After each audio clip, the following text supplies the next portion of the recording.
अब हम देखेंगे कि सोवियत संघ का विघटन क्यों हुआ।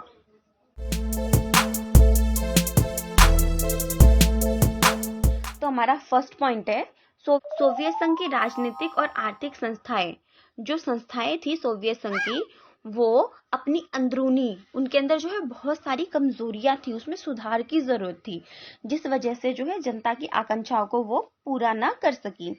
दूसरा है, कई सालों तक जो सोवियत संघ की अर्थव्यवस्था है वो गतिरोध रही थी, जिससे उपभोक्ता वस्तुओं की भारी कमी हो गई और सोवियत संघ की आबादी का एक बड़ा हिस्सा अपनी राजनीतिक व्यवस्था को जो है शंका की दृष्टि से देखने लगा और खुलेआम जो है उस पर सवाल उठाने लगे।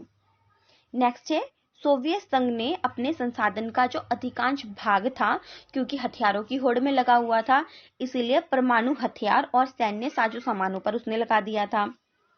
उसने अपने संसाधन पूर्वी यूरोप के जो अपने पिछलग्गू या सोवियत संघ के अंदर जितने भी छोटे छोटे देश थे उनके विकास पर खर्च किए, ताकि वो जो है सोवियत संघ के नियंत्रण में रहे। इससे सोवियत संघ पर जो है बहुत ज्यादा आर्थिक दबाव बना और सोवियत संघ की जो व्यवस्था है वो इसका जो है सामना ना कर पाई। पश्चिमी देशों की तरक्की के संबंध में सोवियत संघ की जनता की जो है जानकारी धीरे धीरे बढ़ने लगी थी। अब वे अपनी राज व्यवस्था, मतलब सोवियत संघ की जो व्यवस्था थी और पश्चिमी देशों की जो राज व्यवस्था थी, उसके मध्य जो अंतर था उसको समझ सकते थे। बहुत सालों तक जो यूएसएसआर की जो जनता थी उनको ये कहा जा रहा था कि जो सोवियत संघ की जो राज व्यवस्था है वो पश्चिमी देशों की राज व्यवस्था से बहुत ज्यादा अच्छा है। ठीक है, बट सच बात ऐसा नहीं था। पर सच तो ये था कि जो सोवियत संघ है वो पश्चिमी देशों से पिछड़ चुका था और अपने पिछड़े पन की पहचान से लोगों को राजनीतिक और मनोवैज्ञानिक धक्का लगा। सोवियत संघ प्रशासनिक और राजनीतिक रूप से जो है गतिरोध हो चुका था। कम्युनिस्ट पार्टी ने 70 सालों तक जो है सोवियत संघ में शासन किया था, बट वो जनता के प्रति अब जो है जवाबदेह नहीं थी।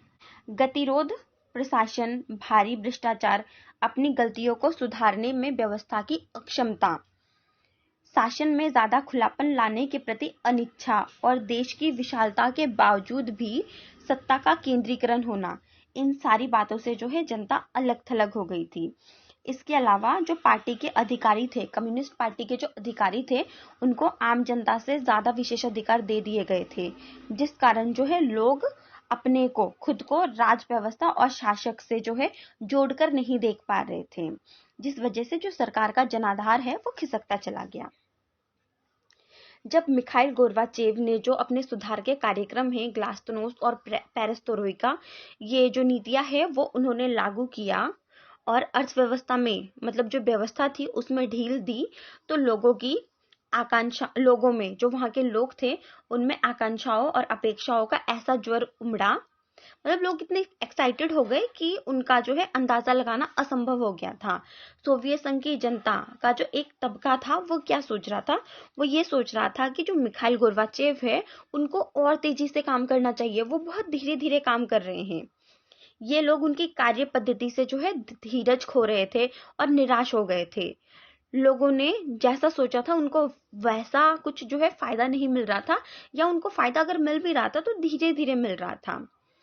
तो वही दूसरी तरफ जो कम्युनिस्ट पार्टी के जो सदस्य थे और वे लोग जिनको सोवियत संघ की जो व्यवस्था थी उनसे लाभ हो रहा था, उनको ये लग रहा था कि जो मिखाइल गोर्बाचेव है वो तेजी से काम कर रहे हैं।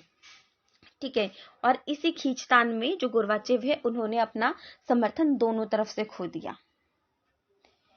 राष्ट्रीयता और संप्रभुता की जो भावना है वो वहां की लोगों में, सोवियत संघ के जो नागरिक थे उनमें जो राष्ट्रीयता और संप्रभुता की भावना है इसका उभार हो आया था।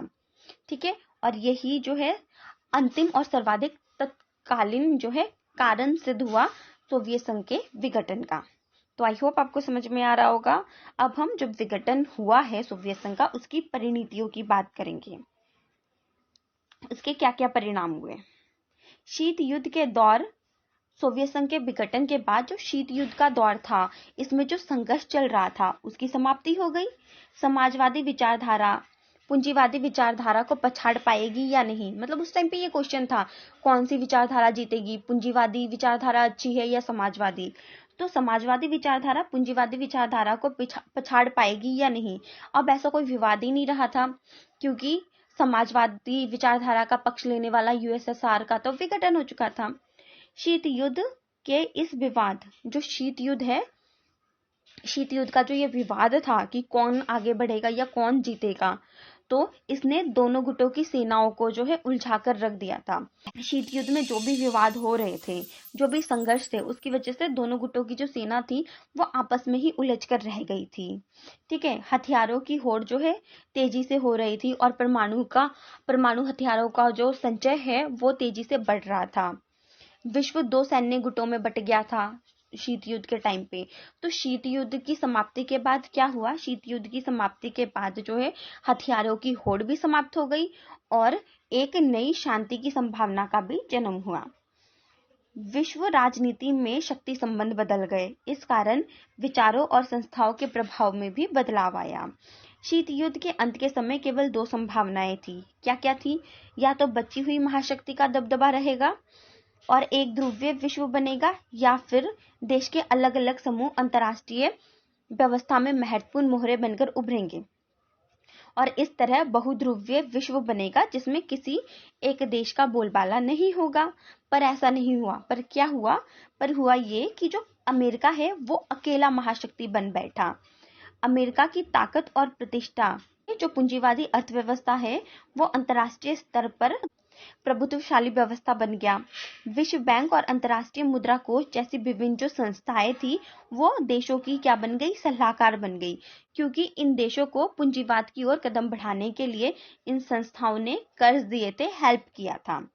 ठीक है, नेक्स्ट है सोवियत खेमे का अंत का अर्थ था नए देशों का उदय। इन सभी देशों की स्वतंत्र पहचान और पसंद थी।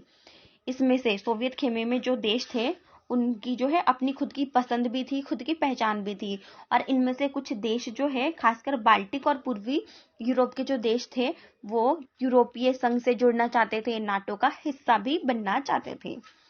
ठीक है, तो उनको जो है ये सब करने का जो है मौका मिल गया सोवियत संघ के विघटन के बाद। अब हम शॉक थेरेपी के बारे में देखेंगे। शॉक थेरेपी क्या थी?